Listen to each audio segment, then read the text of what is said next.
7वां अध्याय चंड और मुंड का वध। मौसमी मेधा ने कहा, दैत्यराज की आज्ञा पाकर चंड और मुंड चतुरंगनी सेना को साथ लेकर हथियार उठाए हुए देवी से लड़ने के लिए कहा चल दिए।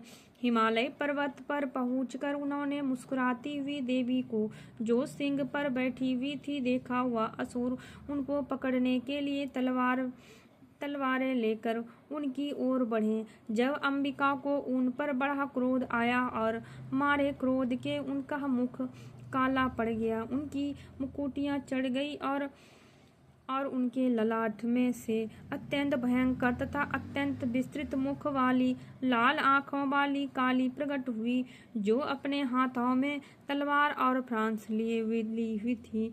वह विचित्र खड्ग धारण किए हुई थी तथा चीते के चर्म की साड़ी एवं नरमुंड की माला पहन रखी थी। उसका मांस सूखा हुआ था और शरीर केवल हड्डियों का ढांचा था और भयंकर शब्द से दिशाओं को पूर्ण कर रही थी। वह असुर सेना पर टूट पड़ी और दैत्यों को भक्षण करने लगी। वह राक्षकों, अंकुशधारी महावतों, हथियारों पर सवार योद्धाओं और घंटा सहित हाथियों को एक साथ पकड़ कर अपने मुंह में डाल रही थी और इसी प्रकार वह घोड़ों, रथों, सारथियों व हाथों रथों में बैठी हुई सैनिकों को मुंह में डालकर भयानक रूप से चबा रही थी। किसी के केस पकड़कर, किसी की गर्दन पकड़कर, किसी के पैर से दबाकर और किसी दैत्य को छाती से मसल कर मार रही थी। वह दैत्य के छोड़े हुए बड़े बड़े अस्त्र शस्त्रों को मुंह में पकड़कर और क्रोध में भर उनको दांतों से पीस रही थी। उनके कई बड़े बड़े असुर भक्षण कर डाले, कईयों को तो रौंद डाला और कितने उनकी मार से मारे भाग गए। कितनों को उसने तलवार से मार डाला, कितनों की अपने दांतों से समाप्त कर दिया। और इसी प्रकार से देवी ने क्षण भर में संपूर्ण दैत्य सेना को नष्ट कर दिया। या देव पराक्रमी चंड काली देवी की ओर लपका और मुंड ने भी देवी पर अपने भयानक बाणों की वर्षा आरंभ कर दी और अपने हजारों चक्र उस पर छोड़े।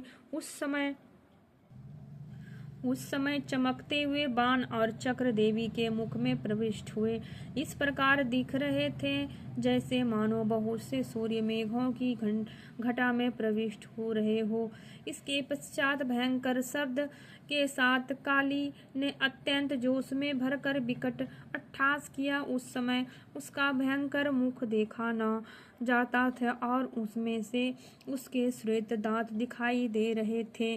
फिर उसने तलवार हाथ में लेकर हूँ शब्द कहकर उसके ऊपर आक्रमण किया और उसके केस पकड़ कर उसका सिर काट कर अलग कर दिया। चंड को मरा हुआ देखकर मुंड देवी की ओर लपका, परंतु क्रोध में भर उसे भी अपनी तलवार से यमलोक पहुंचा दिया। चंड और मुंड को मरा हुआ देखकर उसकी बाकी बची हुई सेना वहां से भाग गई। इसके पश्चात काली चंड और मुंड के कटे हुए सिरों को लेकर चंडिका के पास गई और प्रचंड अट्टहास के साथ कहने लगी, ये ले देवी चंड और मुंड दो महादैत्यों को मारकर तुम्हारी भेंट चढ़ा दी है। अब शुंभ और निशुंभ को तुमको स्वयं वध करना है। मौसमी मेधा ने कहा। वहां लाए हुए चंड और मुंड के सिरों को देखकर कल्याणमयी चंडी ने काली से मधुर वाणी में कहा, देवी तुम चुकी चंड और मुंड को